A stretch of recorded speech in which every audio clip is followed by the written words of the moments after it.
was taking place? So I've been to Israel many times. The whole country's a fortress.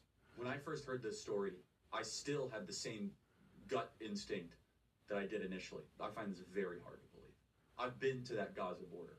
You cannot go 10 feet without running into a 19-year-old with an AR-15 or an automatic machine gun that is an IDF soldier, right? The whole country is surveilled. And so let me just kind of go through this. We don't talk about Israeli politics very often, and most Americans don't know this. The last 9 months, Israel was on the brink of civil war. It's not an exaggeration. This judicial stuff, there were hundreds of thousands of Israelis taking to the streets because Bibi Netanyahu was basically redefining the Israeli constitution. There were protests planned this week against Netanyahu, where they anticipated tens of thousands of people to take to the streets. That's all gone, Patrick.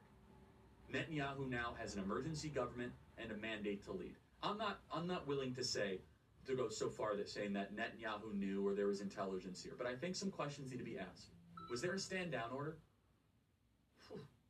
Was there a stand down order? 6 hours? I don't believe it. Israel's the size of New Jersey. When I took a helicopter ride from Jerusalem to the Gaza border, it's 45 minutes. 6 hours. They're live streaming the killing of Jews. Did somebody in the government say stand down? That is a legitimate, non-conspiracy question. The whole country is the IDF. The whole country is. Yeah. But the fact is now Bibi and the Israeli hard-right government has a mandate. I gotta be careful the way I say this. They're gonna try to ethnically cleanse Gaza. I mean, I don't use that term lightly, okay? They're talking about basically removing 2.5 million people from there, okay?